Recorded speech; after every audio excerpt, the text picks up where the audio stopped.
Okay, so y equals sine x, we know what that looks like. We're really good at it now. I had recommended that a nice way of thinking about what this would look like as a polar graph is to segment it into the 4 quadrants. So think about it as 0 to 90 degrees, 90 to 180, 180 to 270, 270 to 360. And I'm drawing sort of lines here to help me think. I think it's also nice to plug in individual points. So here are the points at A is at angle 0, distance 0. So A goes approximately here. B is at an angle of pi over 2, a distance of 1. So pi over 2 is straight up, distance of 1 is up here. Okay, so what's happening in the middle? In the middle, it looks like that as my angle is increasing, my distances are increasing. So if I imagine just hypothetically some like intermediate things, as my angle goes up a little bit, my distance goes out. My angle goes up, my distance goes out. My angle goes up, my distance goes out. So I think if I was going to connect these, they're going to end up getting connected with some type of curve like this. Might be a circle, might be an ellipse, hard to say. But at least a curve like that. Okay, so then between 90 degrees and 180 degrees is just symmetric, except now as my angle sweeps this way, the radius is going back down again. So it's going to symmetrically go back down. Okay, now's the tricky part. Where should this D go? Most groups that I visited had another circle down here, which sort of makes sense. Like I see a little bump there, I see a little bump there. Maybe there should be kind of 2 bumps. But let's like think about the actual coordinates. Angle of 3 pi over 2 faces down.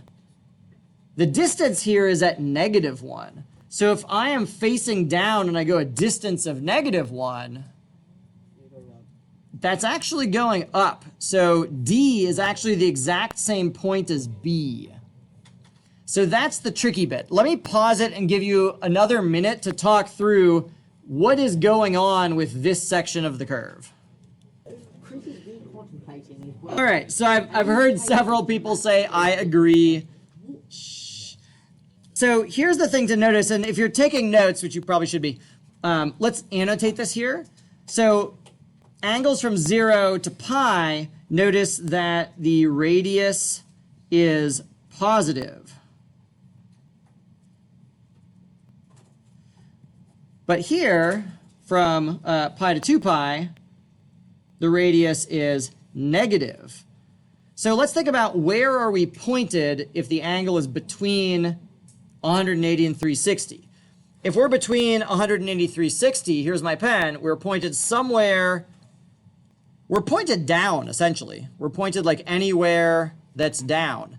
So the fact that all of these distances are negative means that whenever we're pointed down, we're going to be going a negative distance, which takes us back up again. Because it's a little bit hard to trace with my finger, let's look at it on Desmos. So here we've got sine theta. As you guys predicted, let's zoom in here. As you guys predicted, oh, holy gazebo. Okay. As predicted, there's angles between 0 and 90 degrees. Here's 90 degrees to 180 degrees. Here's, secrets. Here's 180 to 270. So you can see the line is showing the direction of the angle. You see how the dot is in purple? Purple means that we're at a negative distance. So as the angle is pointed down, the distance is negative and it's retracing the exact same curve a second time. So going back to our picture, it's like this part right here traced a full circle. This part down here is tracing a full circle again, except because we're pointed down and the distance are negative, it traces the same circle backwards. Not backwards, it traces the same circle over again. Okay. All right, we're back. So let's debrief this one. I suspect that a lot of people are trying to go like just by feel. You're trying to look at this and be like, I think it's a circle right here, without actually sense checking it by plotting individual points. So I'm not saying brainlessly plot a bunch of points. I'm saying make your conjecture, sense check it. So let's sense check it. One thing I'm noticing is that the radius is always positive. Because if you think about sine x, the largest thing it could be is 1, in which case 1 plus 1 is 2, is your maximum y value. The smallest thing sine x can be is -1, in which case -1 plus 1 is 0, which is here. So the smallest radius is going to be 0. So I know that at a certain point I'm going to be touching the origin, because radius 0 means I have to touch the origin no matter what direction I'm facing. All right, let's plot some points. So here A, I'm at an angle of 0, and this is a distance of 1, because 0 is down here. So A is here. As I go from an angle of 0 to an angle of 90 degrees, my distance goes from a distance of 1 up to a distance of 2. So it's like, imagine all these intermediate spots.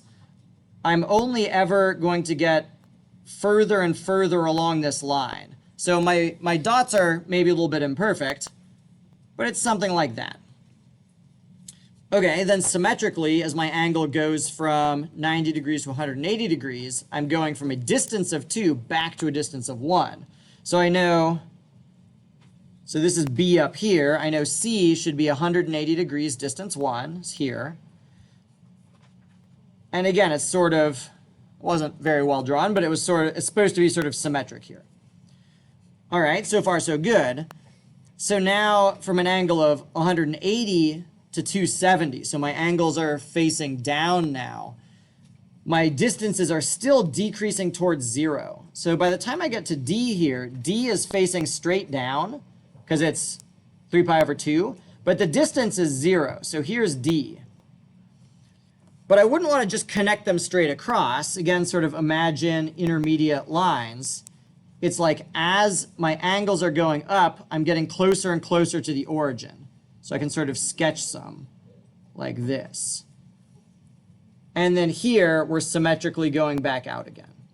So it's this sort of like upside down heart. Yes, that's the right interpretation of that shape. Starting the video, let's watch it happen. So here we're going up to 2, back to 1, to 0, and then back out again. There you go.